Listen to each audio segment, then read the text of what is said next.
तो हमने क्या सोचा कि ओम्स लॉ और इसमें कोई रिलेशन तो है नहीं, क्योंकि ओम्स लॉ होता है V equals to I R, ठीक है।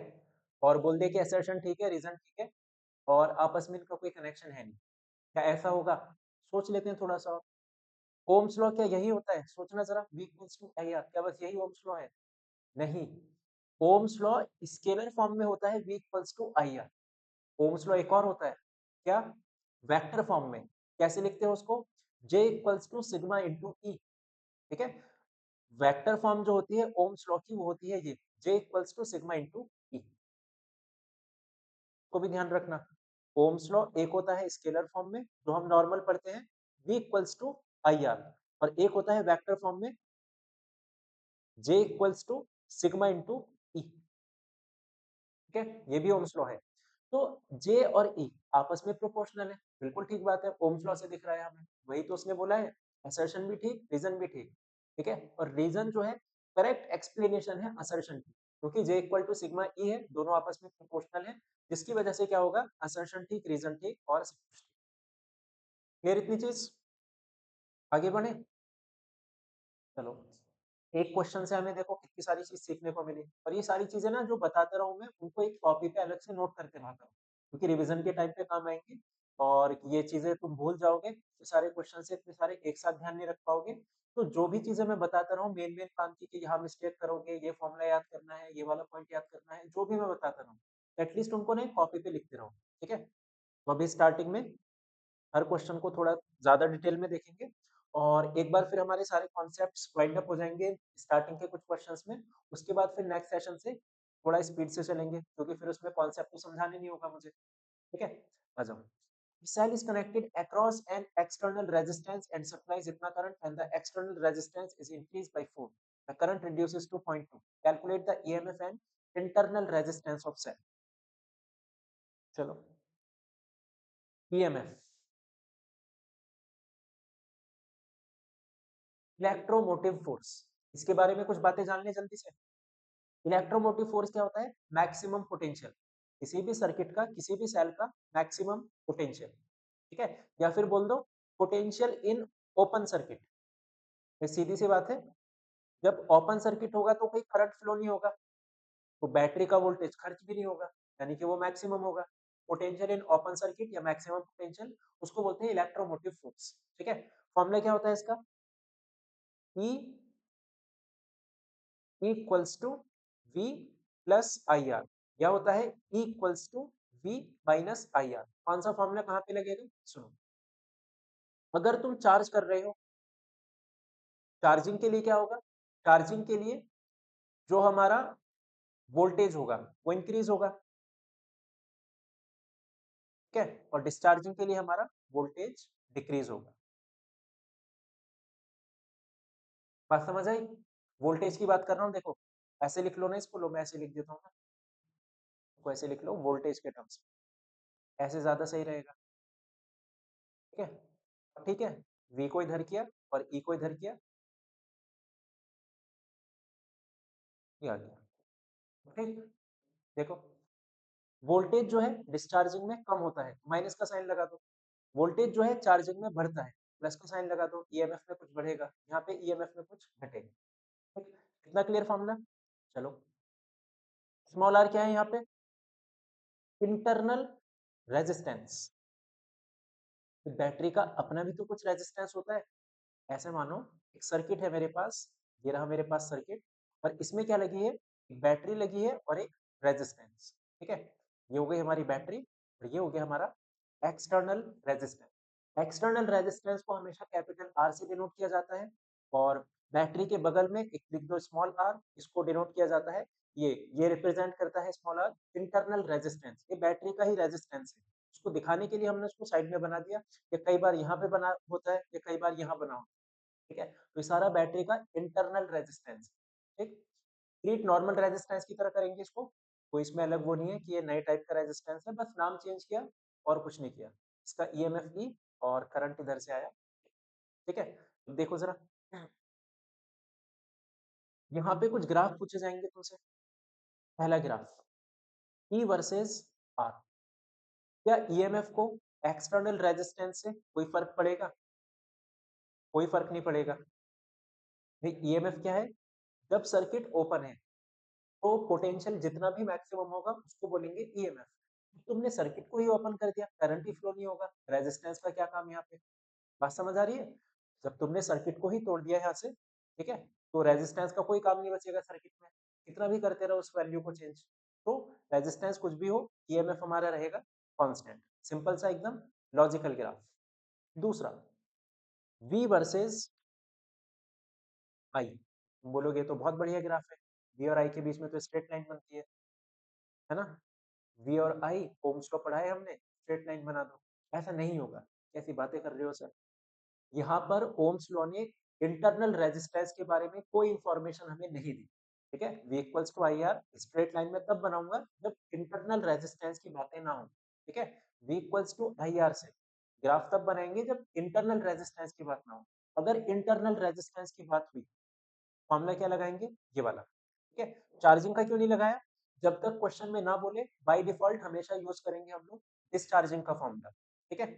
चलो, वी और आई के बीच में ग्राफ बना ले, कंपेयर कराना आता है स्ट्रेट लाइन की इक्वेशन से, पहले भी सिखाया तुम लोग को ये चीज पिछले सेशंस में। y equal to M X plus C, compare कराना जरा इसको। y एक्सिस पे क्या है? वोल्टेज, लिख दो। x एक्सिस पे क्या है? इधर करंट। x एक्सिस पे क्या है? ये करंट, लिख दो। x के साथ में क्या है? m, यानी कि माइनस का r। तो m की वैल्यू कितना है? Minus r। बचा हुआ c, बचा हुआ e। c की वैल्यू कितना होगी? क्लियर इतना? बेसिक सा कंपैरिजन कराया ना बस हमने। ये y एक्सिस, ये x एक्सिस, ये बचा हुआ ये होगा m, और खाली जो है प्लस का c, ये है प्लस का e, तो c की वैल्यू कितना होगी? तो बताओगे ग्राफ कैसे बनेगा? तुम बोलोगे स्लोप निगेटिव है, ग्राफ किधर जाएगा? नीचे, ठीक है? और कहां से स्टार्ट करेंगे ग्राफ को? इस पॉइंट से। c का मतलब होता है y एक्सिस पे लाइन ने कहां कट किया, तो y एक्सिस पे एक वैल्यू होगी e के बराबर, y एक्सिस पे एक वैल्यू होगी e के बराबर, वहां से स्लोप कर दो निगेटिव, वहां से स्लोप कर दो निगेटिव, ठीक है? स्लोप की वैल्यू माइनस का, इंपॉर्टेंट ग्राफ है, ठीक है?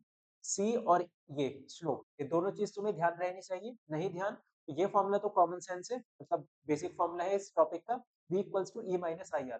तो रट लेना बहुत अच्छे से, सिंपल कंपैरिजन कराओगे सब कुछ तुम्हें मिल जाएगा, स्लोप की वैल्यू माइनस आर और ईएमएफ की, ठीक है? Third graph, third graph v versus r, v और कैपिटल R, ठीक है? v क्या है? वोल्टेज, ये ईएमएफ नहीं है, ठीक है? वोल्टेज पे तो फर्क पड़ेगा रेजिस्टेंस का, क्योंकि सर्किट अब क्लोज है। अगर ईएमएफ था यहाँ पे, ईएमएफ मतलब ओपन सर्किट, ठीक है, तो कैपिटल आर का कोई फर्क ही नहीं पड़ेगा। वोल्टेज है, करंट वरंट सब फ्लो हो रहा है, ठीक है, तो कैपिटल आर का फर्क पड़ेगा। क्या फर्क पड़ेगा वो देख लेते हैं। एक फॉर्मूला तो हमें रट चुका, ओम्स लॉ याद है, V equal to I R capital R, क्योंकि ओम्स लॉ था एक्सटर्नल रेजिस्टेंस के लिए, ठीक है? थोड़ा सा ये कैलकुलेशन की, आई की वैल्यू यहाँ से फाइंड की, और v equal to I R में इसको कर दिया, ठीक है? ये रहा। क्या तुम यहाँ से बोल सकते हो कि v और r इसमें प्रोपोर्शनल है? बोलो, बहुत सिखा रखा है मैंने तुम लोग को ये चीजें। क्या मैं ऐसा बोल दूं v और r प्रोपोर्शनल है? नहीं बोल सकते, क्यों? करंट कांस्टेंट थोड़ी पता है हमें। जब तक बाकी चीजें कांस्टेंट ना हो, आपस में दो चीजों को प्रोपोर्शनल नहीं बोल सकते। क्या मैं ये बोल दूं कि v और i प्रोपोर्शनल है? बिल्कुल नहीं। r थोड़ी ना कांस्टेंट है हमारा, ठीक है? मैं भाई यहाँ देखो ना, ग्राफ में तुम इसका ही तो ग्राफ प्लॉट कर रहे हो उन दोनों के बीच का, इसको चेंज करके चेक करोगे, इसको चेंज करके चेक करोगे, तभी तो ग्राफ प्लॉट कर पाओगे, ठीक है? आगे बढ़ते जाओ आर बढ़ता जाएगा, इसको चेंज करो, फिर वोल्टेज देखो क्या फर्क पड़ रहा है, तभी तो मैं ग्राफ प्लॉट करूंगा। क्या यहाँ पे कैपिटल आर कांस्टेंट था? बिल्कुल नहीं। क्या फिर तुम इन दोनों को प्रोपोर्शनल बोल सकते हो? बिल्कुल नहीं। बात समझ आई? तो छोटी छोटी चीजों का थोड़ा ध्यान रखना इनका। आई की वैल्यू पुट करो यहाँ पे, ऐसे लिख सकते हैं इसको, ठीक है? कैपिटल आर को नीचे ले आओ, बेसिक मैथ्स एकदम। कोई क्वांटिटी नीचे हो, रेसिप्रोकल करके ऊपर आ जाती है, ऊपर है तो उसको नीचे ले आए, उल्टा कर दिया हमने, ठीक है? ब्रेक कर दो LCM, capital R by capital R plus small R by capital, ठीक है, ये कर दिया हमने इसको ब्रेक, इसके अपॉन में ये प्लस इसके अपॉन में ये, तो V और EMF इनके बीच में क्या रिलेशन मिले, ये मिल गया। अच्छा जी, इस रिलेशन का क्या करें, यहां से 3 पॉइंट्स निकाल, कैपिटल आर को क्या चेंज कर सकते हो, बिल्कुल कर सकते हैं, उसी का तो ग्राफ निकालना है, उसी का तो ग्राफ प्लॉट करना है, ऑब्वियस सी बात है वैल्यू चेंज करने की जरूरत पड़ेगी। तो मैंने आर के 3 वैल्यू सिलेक्ट करी, एक तो मिनिमम 0, एक मैक्सिमम इनफाइनाइट और एक कोई मिड वैल्यू सिलेक्ट करनी स्मॉल आर के एक, ठीक है। जल्दी जल्दी सोचो, एक दो बातें बता देता हूँ जिसको नहीं पता, किसी भी क्वांटिटी के अपॉन में इनफाइनाइट हो वो हो जाती है 0, अपॉन में 0 है वो हो जाती है इनफाइनाइट, ठीक है। बहुत फास्टली कर रहा हूँ इसको, बेसिक सी मैथ से देखो, कैपिटल आर को 0 करो, आर अपॉन 0 ये क्या बन जाएगा, इनफाइनाइट, ठीक है। कैपिटल ई अपॉन इनफाइनाइट, किसी भी चीज के अपॉन में इनफाइनाइट हो वो क्या बन जाएगा, 0। ओवरऑल वोल्टेज कितना मिला, 0। ये मत सोचना कि +1 को छोड़ दिया तुमने, इनफाइनाइट के सामने क्या 1 की कोई वैल्यू होगी, कोई वैल्यू नहीं होगी, हटा दो उसको, ठीक है। नीचे आ जाओ, R और R बराबर है, कैंसिल होके 1, 1 और 1 कितना हुआ 2, तो वोल्टेज कितना आ जाएगा E अपॉन 2, ठीक है। तीसरे पे आ जाओ, R की जगह इनफाइनाइट, किसी भी चीज के अपॉन में इनफाइनाइट हो वो क्वांटिटी क्या हो जाएगी, 0, ठीक है। तो 0 + 1 नीचे 1 ही बचेगा, वोल्टेज की वैल्यू कितना मिलेगी तुम्हें, E के बराबर। ग्राफ प्लॉट करें इसका, एक पॉइंट है 0 0, चलो पहले ये प्लॉट कर लें, एक पॉइंट है 0 0, एक पॉइंट है हमारा स्मॉल r पे ईएमएफ का हाफ, ठीक है, यहाँ पे कहीं पे ईएमएफ मान लो ये इसका आधा हो जाएगा। जब रेजिस्टेंस को बढ़ाते बढ़ाते हमने स्मॉल r के इक्वल किया, तब हमें क्या मिला, e ऑन 2, यानी कि ये पॉइंट मिला, ठीक है। इसको ज्वाइन कर दो पहले, तो ये बना ग्राफ। अब लास्ट वाला पॉइंट समझो, कैपिटल R की वैल्यू जब इनफाइनाइट थी तब वोल्टेज ने किसको टच किया, ईएमएफ को। जब R इनफाइनाइट था तब ये जो ग्राफ है ये टच किसको करेगा, इसको, ईएमएफ को, ठीक है। तो क्या ये यही टच कर जाएगा, बिल्कुल नहीं। जब R हमारा इनफाइनाइट होगा तब ये जाके, ये वाला जो ग्राफ है तब ये जाके इसको टच करेगा, ठीक है। तो इसको कैसे शो करोगे, इस तरीके से, ऐसे ऐसे पैरेलल दिखा देना, फिर यहाँ पे तो ऑब्वियस सी बात है ये कहीं इनफाइनाइट पे जाके ग्राफ इस लाइन को टच कर जाएगा, ठीक है। तीनों ग्राफ काम के हैं, तीनों की प्रैक्टिस करना, नोट कर लेना नहीं आते थे तो, बाकी ये फॉर्मूला ध्यान रखना, ठीक है। आ जाओ जरा क्वेश्चन पे। The cell is connected across an external resistance 12 ohm, capital R है ये, and supply इतना current, when the external resistance is increased by 4 ohm, इसको R1 I1 कर लो, तो ये R2 कितना हो जाएगा 16, बढ़ा दिया ना 4 हमने, 12 था 4 बढ़ा दिया 16 हो गया, और दूसरा जो करंट है वो कितना हो गया, पॉइंट, दो करंट, दो एक्सटर्नल रेजिस्टेंस गिवन, ठीक है। ईएमएफ चाहिए, इंटरनल रेजिस्टेंस चाहिए, उल्टे हाथ से पेन पकड़ो और इसको सॉल्व करो, लिख लोगे ना अब तो,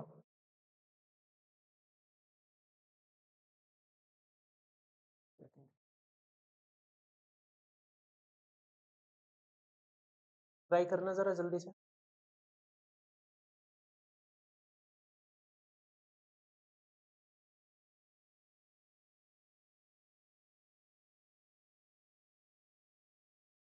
डन, आया आंसर सबका।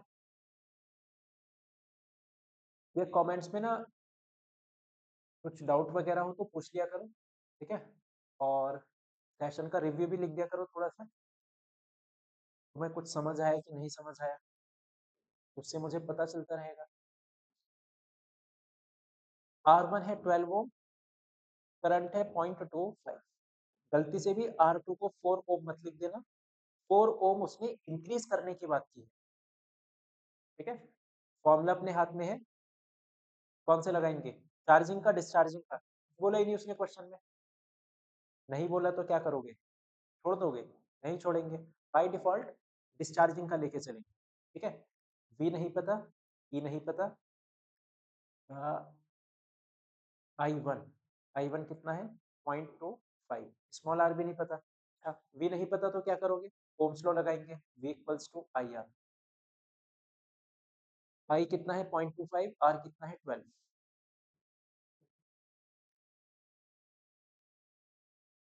इक्वेशन नंबर 1, ठीक है। इसमें भी V कितना है, आई आर, 2 के लिए चलेगा, 2 के लिए 0.2, 16.2 आर। Equation number 2। इन दोनों इक्वेशन को माइनस कर लिया जाए, जा जाएगा ना इसको माइनस करने से। इक्वेशन 1 माइनस इक्वेशन, ठीक है, तो ये हो जाएगा तुम्हारा 3। इसको सॉल्व करोगे ये हो जाएगा 3, और इसको सॉल्व करोगे ये क्या हो जाएगा 3.2 इक्वल्स ईएमएफ से ईएमएफ कैंसिल, और ये माइनस का 0.25 बार माइनस का प्लस का 0.2, बस इक्वेशन को माइनस किया है, ठीक है। देख लेना कैसे माइनस किया। 0.05 0.2 आर कितना आ जाएगा 2/54 ओम आ चुका है। ठीक, कहीं पे कैलकुलेशन मिस्टेक हो जाए मुझसे तो कमेंट्स में बता देना, ठीक है, क्योंकि मैं कैलकुलेशन पे इतना ध्यान नहीं दे रहा, ऐसे जल्दी जल्दी फास्टली कर रहा हूँ बिना देखे। आर की वैल्यू 4 है, कहीं पर भी पुट कर दो उठा के, कहीं पर भी मतलब किसी भी इक्वेशन में, ठीक है, इस इक्वेशन में पुट कर दो आर की वैल्यू 4। ये तो 3 है, ये ईएमएफ है, करंट है 0.25, आर की वैल्यू है 4, ईएमएफ कितना जाएगा 4 वोल्ट, ठीक है, ईएमएफ 4 वोल्ट, रेजिस्टेंस 4 ओम, काम खत्म, आगे बढ़ते हैं। ठीक है, simple question, formula based question, बढ़िया क्वेश्चन। आ जाओ जरा पढ़ो उसको, क्वेश्चन का पहला स्टेप खत्म करो जल्दी, क्वेश्चन को पढ़ो।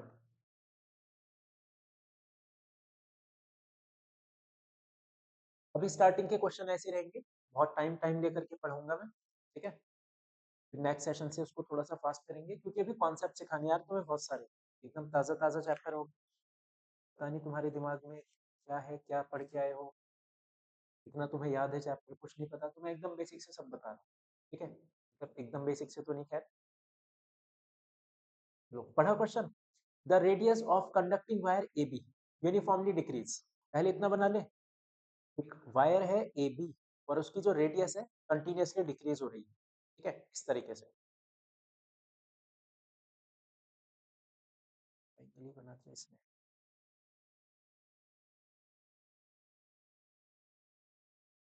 ठीक, चलो ये हमारा वायर हो गया,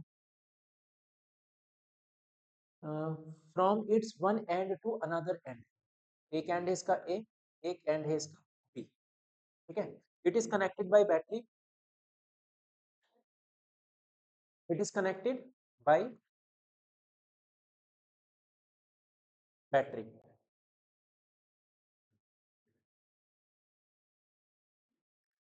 ये कर दिया हमने इसको बैटरी से कनेक्ट, ठीक है। अब सुनो, how will electric field current density mobility of electron changes from end A to end B, justify your answer in each case. इसने दो तीन बातें पूछी है, electric field, current density, mobility, ठीक है, किस क्वांटिटी पे क्या फर्क पड़ेगा जब तुम इधर से इधर जाओ, तो ए से जब बी की तरफ जाओगे क्या डिक्रीज होता हुआ दिखा, area, area decrease from A to B, ऐसा तो उसने हमें खुद बता दिया, ठीक है।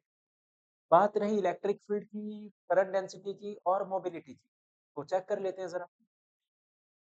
इलेक्ट्रिक फील्ड के कितने फॉर्मूले हमें याद है, J equals to sigma E, क्या ये हमें याद है, बिल्कुल याद है, ठीक है, बट ये करंट डेंसिटी पे डिपेंड कर रहा है। कुछ ऐसा फॉर्मूला ध्यान है जिसमें क्या बोलते हैं इलेक्ट्रिक फील्ड हो और एरिया हो, सोचो जरा ऐसा फॉर्मूला, कि अल्टीमेटली देखो मैं क्या चाहता हूँ, मेरी बात को सुनना ध्यान से, मैं आंसर तो 1 मिनट में बता दूंगा इसका, बट फिर वही चीज है हमें सोचना कैसे है, कोई जरूरी थोड़ी है वो यही 3 फैक्ट दे, हो सकता है कुछ तीसरी चीज पूछ ले कि बताओ इस पे क्या फर्क पड़ेगा, क्वेश्चन ही चेंज कर दे, कुछ और डेटा दे, बोल दे इस पे क्या फर्क पड़ेगा, तुम कैसे सोचोगे फिर, ठीक है। मैं पहले सोचूंगा, यहाँ पे पहले चेक करो क्या चेंज हो रहा है, इसने खुद बता दिया एरिया चेंज हो रहा है, ठीक है, ए से बी की तरफ, तो अब मैं ये सोचूंगा इलेक्ट्रिक फील्ड में और एरिया में कहीं से कोई कनेक्शन निकल सकता है कि नहीं, ठीक है, अगर इलेक्ट्रिक फील्ड और एरिया में कोई कनेक्शन है उसके अकॉर्डिंग मैं बता दूंगा कैसे चेंज होगा, कोई कनेक्शन ही नहीं मिल रहा मुझे तो बोल दूंगा कि इलेक्ट्रिक फील्ड भाई एरिया पे डिपेंड ही नहीं करता, ठीक है। तो इलेक्ट्रिक फील्ड और एरिया में बहुत बड़ा कनेक्शन है, V equals to I R, V equals to E into D, D मतलब डिस्टेंस, ठीक है, इसको लिख दो, यहाँ पे लेंथ लिखना, यहाँ पे लेंथ होगी वायर की, D का मतलब, ठीक है, V equals to E, V की जगह पे लिख दूं ई एल, ठीक है, E equals to I upon L, R को क्या लिख सकते हो, rho L by V, L से एल कैंसिल, क्या आ जाएगा, E equals to I rho on में।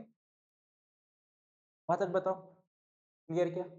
ऐसे बहुत क्वेश्चन आ सकते हैं, मतलब बहुत तो नहीं आएंगे, एक दो क्वेश्चन आते हैं ऐसे हर साल लगभग, जहाँ पे तुम्हें रिलेशन फिगर आउट करना पड़ेगा कि इन दोनों में कनेक्शन क्या है, ठीक है।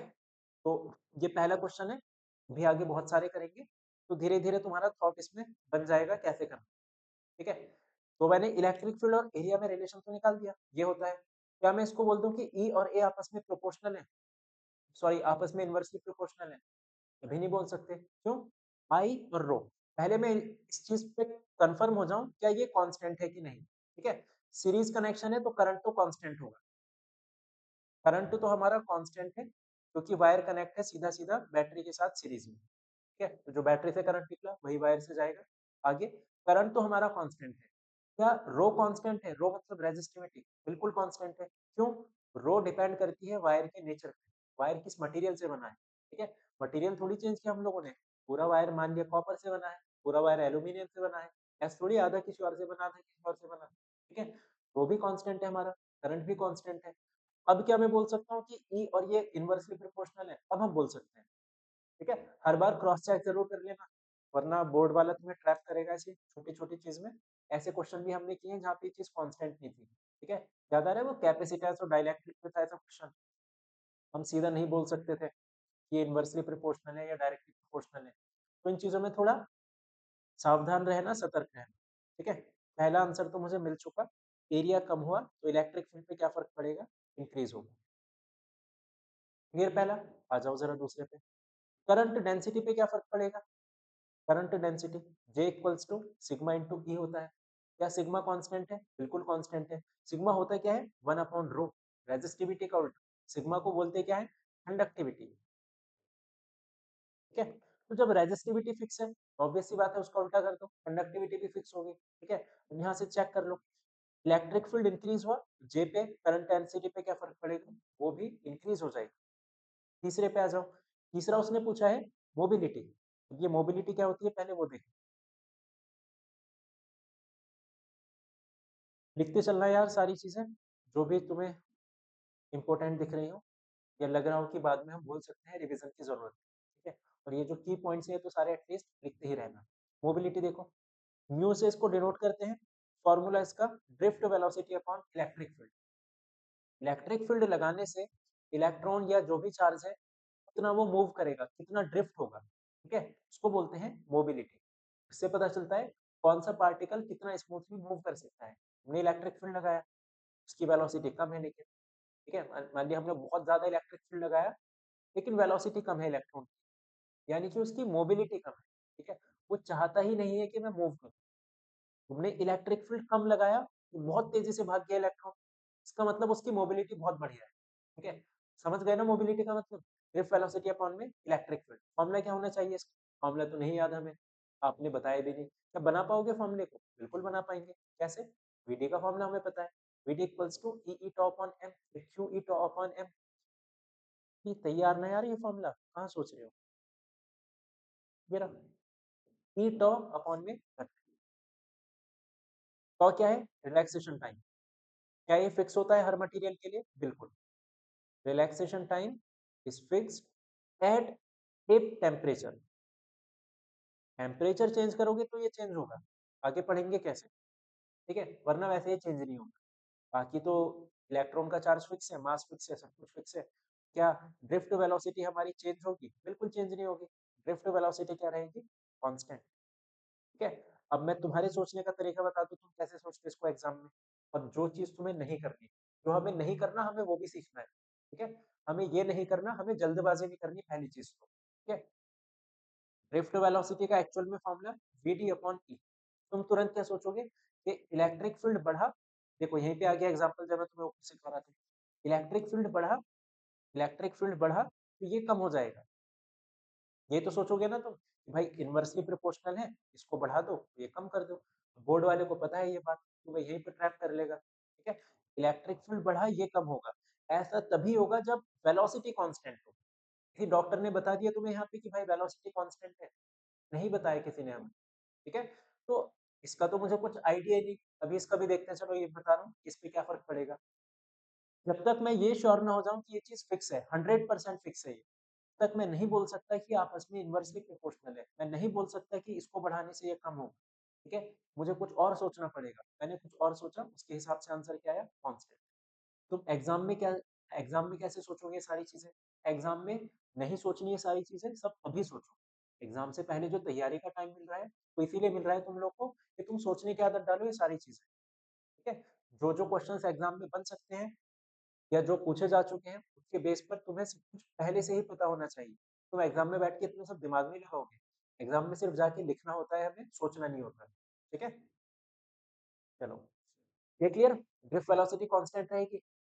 क्या अब तुम ये बोल सकते हो V D equals to mu into E? अगर मैं ये बोलूँ ये आपस में प्रोपोर्शनल है, बोल सकते हो? बिल्कुल बोल सकते हैं। क्यों? ये चीज कांस्टेंट है, इस बात की श्योरिटी है मुझे। ऊपर ही तो निकाला है अभी, म्यू कांस्टेंट है, ठीक है? तो इलेक्ट्रिक फील्ड बढ़ा तो ड्रिफ्ट वेलोसिटी पे क्या फर्क पड़ेगा? वो भी बढ़ जाएगी। इतनी बात क्लियर हो गई? तो टोटल 4 इफेक्ट हम लोग देख चुके हैं। अब मैं समराइज करा रहा हूँ, चाहो तो इसको लिख सकते हो क्योंकि अच्छा क्वेश्चन है, ठीक है? इसको अब मैं समराइज करा रहा हूँ। चाहो तो क्या यार इसको लिख ही लो, ये काफी बार पूछा जा चुका है। हाल फिलहाल में ही एमसीक्यू के फॉर्म में कोई सा भी इफेक्ट पूछ लेता है, ठीक है? ए से बी तक गए, सुनना ध्यान से। जब ए से बी तक गए, पहली क्वांटिटी एरिया पे फर्क पड़ेगा, साफ नजर आ रहा है, एरिया हो जाएगा डिक्रीज। दूसरी क्वांटिटी इलेक्ट्रिक फील्ड पे फर्क पड़ेगा, इलेक्ट्रिक फील्ड हो जाएगा हमारा, एरिया डिक्रीज से इलेक्ट्रिक फील्ड हो जाएगा इंक्रीज, ठीक है? तीसरी quantity current density, J equal to sigma E, इसकी हेल्प से करंट डेंसिटी हो जाएगी हमारी इंक्रीज, ठीक है?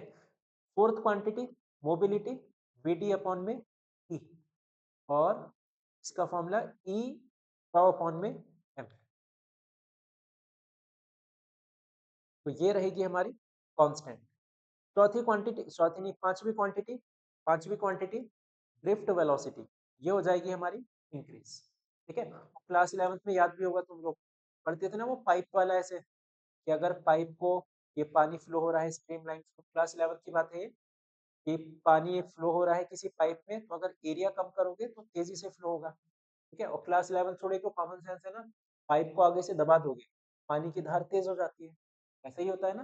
तो यहाँ पर हमने यही तो किया, करंट भी तो फ्लो ही कर रहा है, उसको एक तरीके से पानी मान लो करंट को, ठीक है? जैसे तुमने आगे से इस वायर को कंप्रेस किया, तुरंत पानी की धार यानी करंट की जो वेलोसिटी है बढ़ जाएगी। करंट मतलब चार्ज, ठीक है? तो उसकी वेलोसिटी क्या होगी? इंक्रीज हो जाएगी। ऐसे ध्यान रख सकते हो उसको। ये पांचों याद मत करना एक भी, क्योंकि काफी बच्चे सोच रहे होंगे एकदम तुरंत कि हाँ सर ने एक जगह समराइज कर दिया तो अब इनको रट्टा मार लेंगे, ठीक है? रटोगे तो फंसोगे। सिंपल सा लॉजिक एकदम, ठीक? समझोगे तो सारे क्वेश्चन कर पाओगे, क्योंकि बोर्ड वाले का कोई भरोसा नहीं है, वो इस क्वेश्चन में भी कहाँ पे क्या ट्विस्ट डाल दे, कौन सा जाल ऐसा बिछा दे जहाँ तुम लोग फंस जाओ, ठीक है? लॉजिक से जाओगे, जैसे एकदम स्टेप वाइज जाओगे, कहीं नहीं फंसोगे। रट के जाओगे तो फिर तो फिर तो क्या, फिर तो कुछ नहीं। तो इसको पढ़े, two cells of EMF, 2 volt and 3 volt, and internal resistance 1 and 2 are connected in parallel. The effective EMF and internal resistance of the combination cell are respectively. ठीक है? क्वेश्चन करने से पहले क्या जानेंगे उसका की कॉन्सेप्ट, ठीक है? मतलब उसमें लगेगा क्या वो जान लेते हैं। उसके रिलेटेड सारी चीजें मैं बता रहा हूँ। कॉम्बिनेशन ऑफ सेल्स,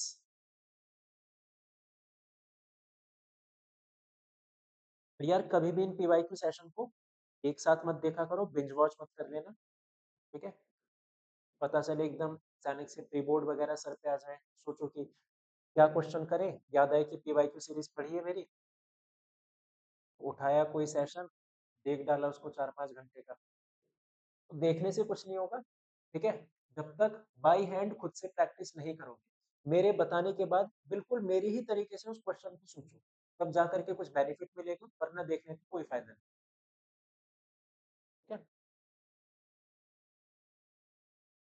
पता चले बस बैठ के देख ही रहे हो और लग रहा है कि हाँ समझ आ गया हमें तो सब, ऐसा तुम्हें लगेगा, बट मेरी बात मान लेना थोड़ी सी, वो सिर्फ तुम्हें लगेगा, ठीक है। जब बाई हैंड खुद से क्वेश्चन को सोचोगे, खुद से उसको करोगे, तुम्हें रियलिटी पता चलेगी कि तुम्हें कितना समझ आया। आ जाओ। काफी सारे सेल सीरीज में है, इसका ईएमएफ E1, इसका E2, इसका E3, E4, E5 चलता जाएगा, ठीक है। इसका internal resistance R1, R2, R3, R4 चलता जाएगा। सेम यहाँ पे E1 R1, E2 R2, E3 R3 चलता जाएगा, ठीक है। आ जाओ। सीरीज में अगर इक्विवेलेंट ईएमएफ निकालना हो, इन सब सेल का कंबाइन करके तुम्हें ईएमएफ निकालना हो, क्या करोगे? सिंपल सिंपल इसको करोगे, add E1 plus E2 plus ये तो भी एन तक। अगर तुम्हें इन सब सेल का टोटल रेजिस्टेंस निकालना हो, क्या करोगे? इन सबको ऐड। सिंपल सी चीज, क्या बता रहे हो सर ये आप हमें, बच्चा समझ रहे हो क्या? बिल्कुल ही इतना तो आता ही है हमें। चलो यार अच्छी बात है, सॉरी, आता है तो तुम्हें, मुझे ऐसे मत बोलो। इसमें देखें, जो सारे ईएमएफ में पैरेलल में कनेक्ट है, पैरेलल में ईएमएफ कैसे ऐड होते हैं? ऐसे E upon R, E1 upon R1, E2 upon R2, E3 upon R3 चलता जाएगा। ये R क्या है? R है इक्विवेलेंट रेजिस्टेंस। पैरेलल में तो रेजिस्टेंस जानते हो ना, इस तरीके से होता है। अच्छा एक चीज और, इसमें ना कुछ बच्चे ऐसे याद करते हैं, जो सेल का जो ईएमएफ है, ठीक है, सेल का जो ईएमएफ है वो होता है E1 R2 plus E2 R1 upon R1 plus R2, ऐसे याद कर लेते हैं, ठीक है। याद करने में कोई बुराई नहीं, जो कोई दिक्कत नहीं, इस फॉर्मूले से याद कर लो। बस कंडीशन ध्यान रखना, ये तभी एप्लीकेबल होगा जब तुम्हारे पास दो सेल्स पैरेलल में कनेक्ट होंगे, ठीक है। अगर ऐसा नहीं है, 3 सेल है, 4 सेल है, 5 सेल है, जो कि होंगे भी, तब तुम्हारी मजबूरी है, तुम इसी फॉर्मूले को यूज करो, ठीक है। तो ध्यान रखना, नीचे वाला फॉर्मूला लगता है सिर्फ 2 सेल के लिए, for 2 cells in parallel, for only 2 cells in parallel. समझ आई ये चीज? बाकी अपना जनरल फॉर्मूला ये है, तो ये तो हम कहीं पर भी अप्लाई कर सकते हैं, 2 सेल हो, 3 हो, 4 हो, 50 हो, करोड़ हो, कितने भी, ठीक है। तो ध्यान रखना सारे ये सीरीज पैरेलल के। छोटा सा कॉन्सेप्ट है, छोटा सा कॉन्सेप्ट, कॉन्सेप्ट नहीं, क्वेश्चन देख लो।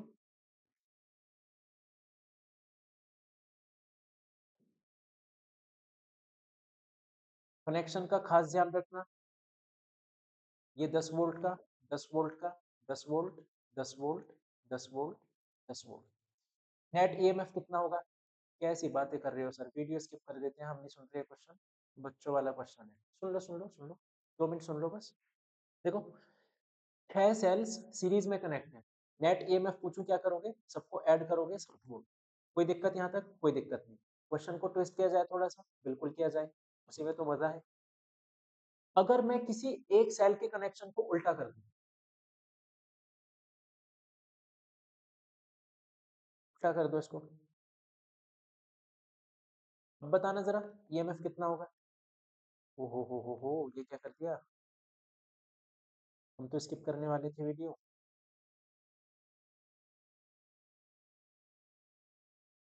हाँ, चलो देखो, एक सेल को उल्टा कर दिया, ठीक है। ये सब ऐड तभी होंगे जब इनका अल्टरनेट कनेक्शन होगा, अल्टरनेट कनेक्शन नहीं है तो इनको माइनस करोगे। अल्टरनेट कनेक्शन मतलब देखो, प्लस माइनस है, फिर प्लस माइनस, फिर प्लस माइनस, फिर नहीं है, ठीक है। जब तक ये प्लस माइनस चल रहे हैं, एक के माइनस से दूसरे का प्लस जुड़ा है, मान इन सबको ऐड करेंगे। जैसे ही कनेक्शन उल्टा हो जाए, सेम सेम पोलैरिटी वाले आपस में कनेक्ट हो जाए, तब फिर हम उसको सब्ट्रैक्ट करेंगे, चाहे तो माइनस माइनस वाले कनेक्ट हो, चाहे प्लस प्लस वाले, ठीक है। तो यानी कि ये क्या होगा, बीच वाला जो सेल है इसमें काम खराब कर दिया। बाकी इन सबकी तो पोलैरिटी ठीक है, प्लस माइनस, इसके भी प्लस माइनस, इसके भी प्लस माइनस, इसकी उल्टा हो गई, इसको माइनस करेंगे हम लोग। बताओगे कितना आ जाएगा? 50 वोल्ट। अच्छा जी,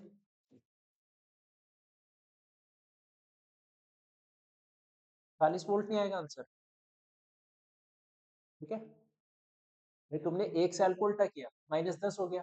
ये मत कर देना कि 60 में से 10 माइनस करेंगे तो 50 आ जाएगा, ठीक है? ये बदतमीजी मत कर देना, उसी के लिए रोका है। सुनो, -10 वोल्ट है तो वो +10 वोल्ट वाले को खा जाएगा, खत्म कर देगा ना उसको। क्या बचेगा? 40 वोल्ट बचेगा। तो एक सेल की पोलैरिटी को चेंज करने से दूसरे सेल पे फर्क पड़ेगा, ठीक है? तो इस बात को थोड़ा ध्यान रखना। अब इस चीज को रट मत लेना, ठीक है? रटना तो कुछ भी नहीं है तुम्हें। अब ये रट मत लेना कि इतने सेल, ऐसे सेल को पलट देंगे तो माइनस कर देंगे तो ये आ जाएगा। हर बार सोचना है ऐसा क्यों किया हमने। सेल की पोलैरिटी चेंज की, बिल्कुल कर दी चेंज, फिर उसको माइनस करेंगे, प्रॉपर ऐड करके लिखेंगे, माइनस माइनस करके आराम से सुकून से आंसर निकालेंगे। जल्दबाजी हमें किसी चीज की नहीं है। जल्दबाजी करोगे 50 वोल्ट ही लिख के आओगे, फिर आंसर में क्या करोगे? बढ़े इस क्वेश्चन पे। Two cells of EMF 2 volt 3 volt resistance R1 R2 connected in parallel. EMF और इंटरनल रेजिस्टेंस पूछा है। तो दो सेल्स हैं, तो इसमें मेरे पास छूट है कि मैं नीचे वाला फॉर्मूला अप्लाई कर सकता हूँ, ये वाला। नहीं तो मैं नहीं कर सकता, ठीक है? नहीं तो फिर मजबूरी है, मुझे ऊपर वाला फॉर्मूला ही यूज करना पड़ता है। चलो, लगा दो, इसमें सीधा फॉर्मूला बेस्ड क्वेश्चन है, इसको क्या ही बताऊं। 2 3 वोल्ट है और 1 2 ओम है। 2 volt, 3 volt, 1 ohm, 2 ohm equals to E1 R2 E2 R1 E1 plus, sorry R1 plus R2, 7/3 volt. Resistance कितना आएगा? 1/R1, R1 की वैल्यू 1 और R2 की वैल्यू 2, ठीक है? ये R1 का, ये R2 का, यही था ना फॉर्मूला नीचे पैरेलल का। 1 + 1/2 कितना होता है? 3/2। जल्दबाजी में इसको उल्टा करना मत भूल जाना, ठीक है? सब मिस्टेक्स का ध्यान रखना, और सारी मिस्टेक की जड़ एक है, तुम्हारा ना सोचना। जल्दबाजी करना, बिना सोचे समझे तुरंत एकदम आंसर पे जा करके अटैक करना कि बस आंसर निकाल दो कैसे भी, टिक करके जल्दी से आगे बढ़ते हैं। बस सारी जड़ यही है। तुम्हें अपने थोड़ा सा इमोशंस को कंट्रोल में रखना पड़ेगा, ठीक है? तब जा करके तुम्हारा आंसर मैच करेगा।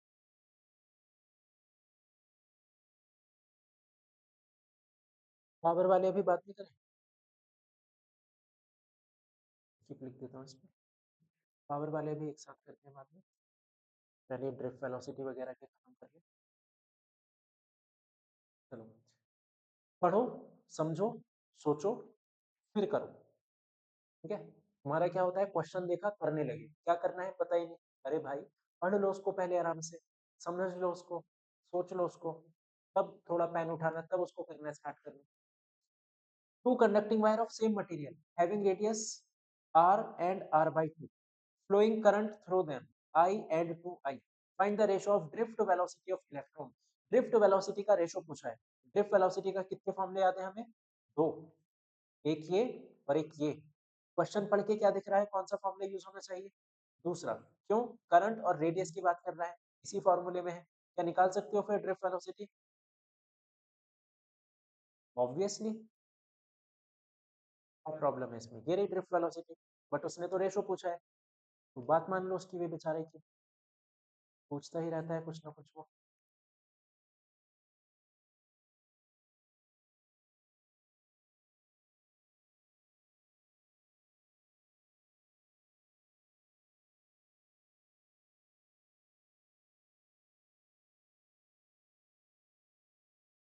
तक डन, ठीक है? ड्रिफ्ट वेलोसिटी का रेशो लिख दिया, सेम फॉर्मूला दो बार। एन ई से एन ई कैंसिल,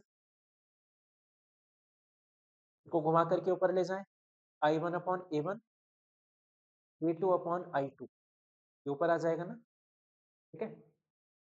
I1 कितना है? I, I2 कितना है? 2I। एरिया क्या होता है? Pi R square, pi R square, यही होगा ना एरिया, वायर का area, pi R square. Circular होता है ना क्रॉस सेक्शन, ये है उसका क्रॉस सेक्शन, इसको बोलते हैं इस साइड से। जैसे पेन है, ये वायर है, तो इस साइड से तो सर्किल होगा, ठीक है? एरिया ऑफ क्रॉस सेक्शन होगा हमारा पाई आर स्क्वायर। आई से आई भी कट गया, 1/2 बचेगा यहाँ पे, तो 1 और इधर 2। R2 कितना था? R2 कितना था? R/2। R2 था R/2 का स्क्वायर, R1 था सिर्फ R का स्क्वायर, ठीक है? तो R²/4, 4 2 8, नीचे एक R² पहले से था, सॉल्व करोगे ये आ जाएगा हमारा 1:8। ऑप्शन है ऐसा कोई? ऑप्शन तो नहीं दे रखा, मतलब एमसीक्यू नहीं था तो ऑप्शन क्यों देगा? बेवकूफ थोड़ी है वो। तो 1:8। आगे इसका आंसर समझ आया? आगे बढ़े, बढ़ लो।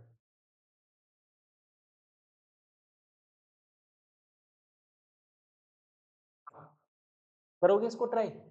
पूरा पूरा दिमाग लगा दो इसमें, अभी तक जितना पढ़ा सब फॉर्मूले अप्लाई कर दो, सब दिमाग लगा दो। मतलब इस क्वेश्चन का आंसर परफेक्ट आना चाहिए, पर जब तक ना आए तब तक वीडियो पॉज रहनी चाहिए एकदम, ठीक है? प्रॉपर लॉजिक से स्टेप वाइज तुम्हें परफेक्ट आंसर मिलना चाहिए कि हाँ हमारा आंसर ये है और इसका रीजन ये है और हमने इसमें फॉर्मूला ये लगाया। सब सब तुम्हें बहुत अच्छे से पता हो।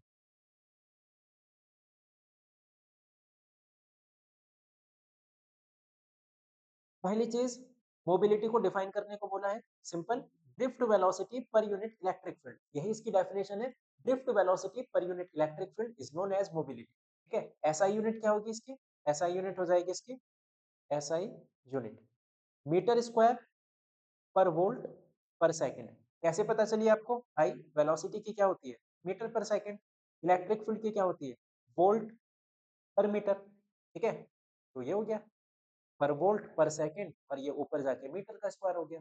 इलेक्ट्रिक फील्ड की दो एसआई यूनिट होती है, एक वोल्ट पर मीटर और एक न्यूटन पर कोलम। इस चैप्टर में तुमसे जो कॉमनली पूछी जाएगी वो वोल्ट के रेस्पेक्ट में पूछी जाएगी, ठीक है? यहाँ पे हम न्यूटन और कोलम की बात थोड़ी कर रहे हैं, कुछ चार्ज वगैरह की बात थोड़ी कर रहे हैं, फोर्स की बात थोड़ी कर रहे हैं, यहाँ वोल्टेज की बात चल रही है। मैं इलेक्ट्रिक फील्ड की फिर वही यूनिट ले रहा हूँ, वोल्ट पर मीटर, और यही तुम्हारी क्वेश्चन में आती है, ठीक है? तो इसको ध्यान रखना। आ जाओ, बढ़े आगे।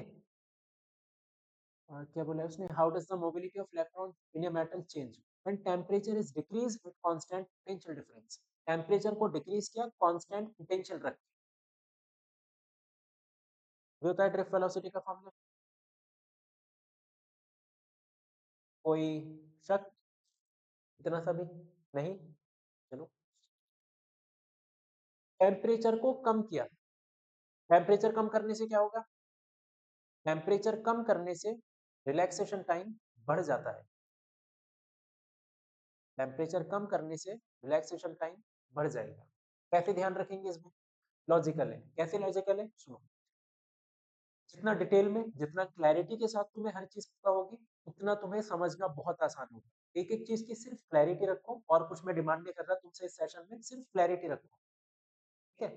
मतलब पता हो कि हमने ये किया तो क्यों किया, इसकी डेफिनेशन क्या होती है, इसका मतलब क्या होता है, हर चीज हमें बहुत बस क्लैरिटी के साथ पता हो और कुछ नहीं। फिर फिजिक्स उल्टे हाथ का खेल है। चलो, मैंने रिलैक्सेशन टाइम तुम्हें क्या समझाया अभी थोड़ी देर पहले? इलेक्ट्रॉन आएगा, टकराएगा, फिर आया, फिर टकराया, फिर आया, फिर यहाँ किसी से टकराएगा, तो एक बार यहाँ टकराया, एक बार यहाँ टकराया, ठीक है? तो दो टकराने के बीच का ये जो टाइम है चलने का, इसको बोलते हैं रिलैक्सेशन। सोचो अगर टेम्परेचर को बढ़ा दो, क्या इलेक्ट्रॉन बहुत तेजीली चलने लगेगा? बहुत जल्दी जल्दी टकराएगा, इससे टकराया, फिर से, फिर इससे, फिर इससे, एकदम एकदम तुरंत तुरंत भागेगा वो इधर उधर, क्योंकि हमने हीट ही इतना ज्यादा कर दिया उसको। टेम्परेचर बढ़ने से रिलैक्सेशन टाइम पे क्या फर्क पड़ेगा? वैसी बातें कम हो जाएगा। यही होगा ना, जब जल्दी जल्दी भागेगा वो तो उसको जाने में टाइम थोड़ी लगेगा, जल्दी जल्दी टकराएगा वो, रिलैक्सेशन टाइम कम हो जाएगा। इसका उल्टा बोल सकते हो, बोल दो इसका उल्टा, टेम्परेचर कम कर दो, आराम आराम से चलेगा इलेक्ट्रॉन, बढ़ जाएगा उसका टाइम जाने में। वही तो बोला मैंने ऊपर, ठीक है? तो डिटेल में पता हो सारी चीजें। चलो, क्या मैं ड्रिफ्ट वेलोसिटी और इसको प्रोपोर्शनल बोल दूं? बोल दो। अरे भाई, 2 मिनट के लिए शांत, 2 मिनट के लिए थोड़ा ठहरो। कोई भी दो चीज को प्रोपोर्शनल बोलने से पहले हमें क्या आदत डालनी है? बाकी चीज एक बार वेरीफाई कर लेना है कि कांस्टेंट की नहीं।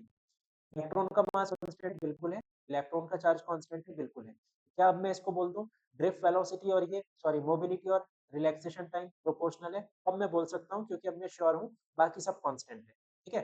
प्रोपोर्शनल है, क्या बोलते हैं, ये तो बढ़ा तो ये भी बढ़ जाएगा। Drift velocity increase, drift velocity बोल रहा हूँ, सॉरी, मोबिलिटी इंक्रीज। क्लियर इतनी चीज? Potential difference is double at a constant temperature. ये पोटेंशियल डिफरेंस का क्या रोल है यहाँ पे? देखो,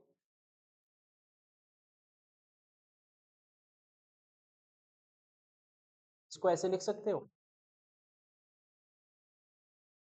ऐसे लिख दो, कोई दिक्कत? भाई, V equals to E into L, ये पढ़ा ना? E कितना हो जाएगा? V by L, वही तो लिखा है यहाँ पे, कुछ रॉकेट साइंस थोड़ी लगाई। V अपॉन में L, L ऊपर आ जाएगा। V क्या है? Voltage, potential difference. ठीक है, तो पहले केस में तो उसने बोल दिया कि पोटेंशियल डिफरेंस था हमारा कांस्टेंट, उसको तो मुझे देखना भी नहीं था। अब इसमें आ जाओ, टेम्परेचर कांस्टेंट है लेकिन पोटेंशियल डिफरेंस को डबल, ठीक है। ड्रिफ्ट वेलोसिटी का जो इफेक्ट है इससे भी देखा जाएगा, इससे भी देखा जाएगा।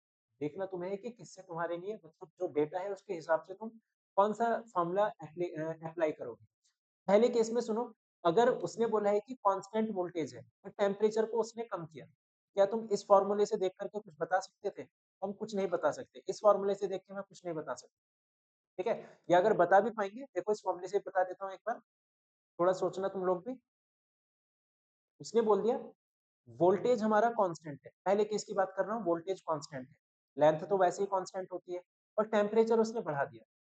टेम्परेचर बढ़ाने से क्या होगा? इलेक्ट्रॉन की वेलोसिटी बढ़ेगी, वेलोसिटी बढ़ेगी तो हमारी मोबिलिटी भी बढ़ेगी। ऐसे भी कर सकते थे, ठीक है।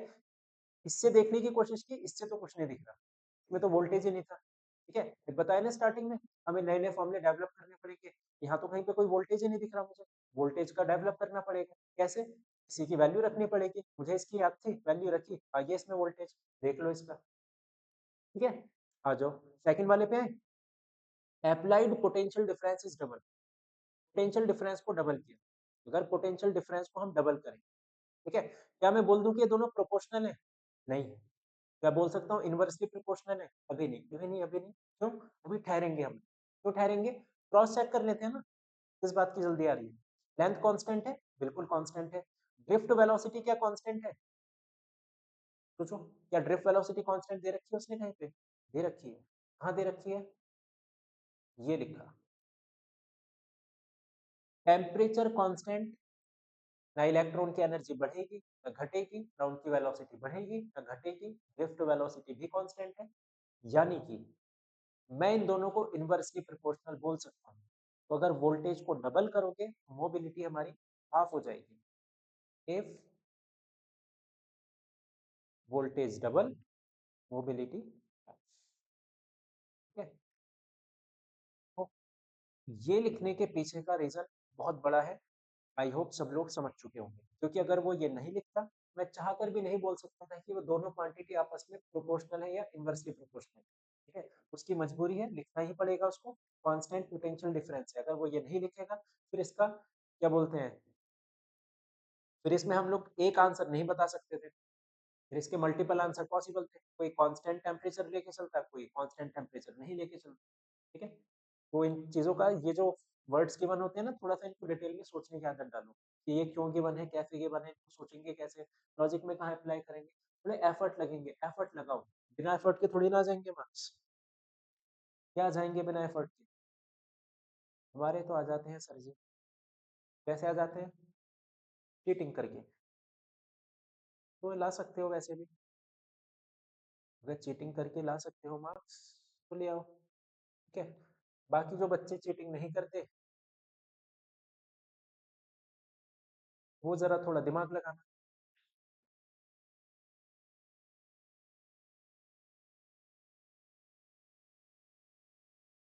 डेरिवेशन है, इसी चैनल पे डेरिवेशन की प्लेलिस्ट पड़ी है, डेरिवेशन तो हम लोग करेंगे वहां से, ठीक है। स्पीड से ट्राई करो इस क्वेश्चन को, ऐसा क्वेश्चन जस्ट अभी पहले आया है।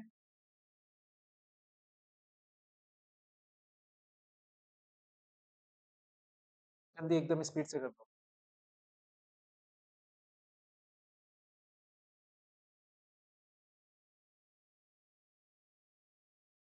करंट है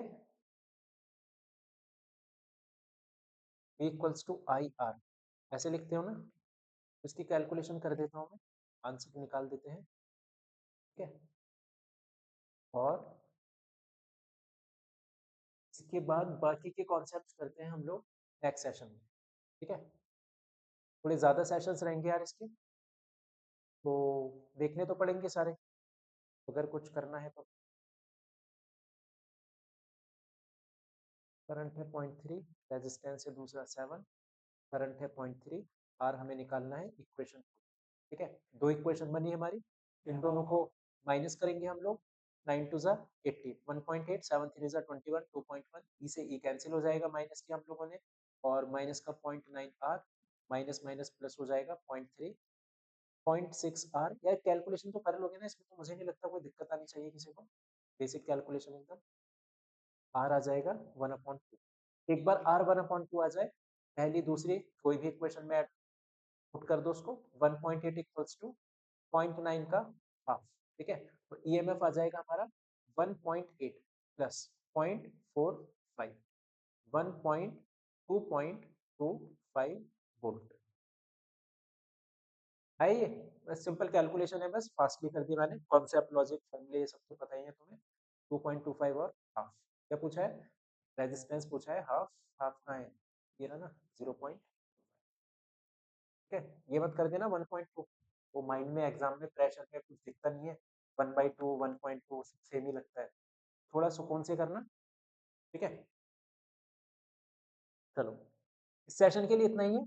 बाकी मैंने जितने इसके कॉन्सेप्ट तुम्हें बताए, जितने फॉर्मूले मैंने तुम्हें रटाए, ठीक है, फॉर्मूले तो रटने ही है, हर वर्ड के मतलब हमें हम लोग को पता होना चाहिए, सब कुछ एकदम डिटेल में जितना कराया एटलीस्ट उतना प्रिपेयर करो। फिर मिलते हैं नेक्स्ट सेशन में, तब तक के लिए ऑल द बेस्ट।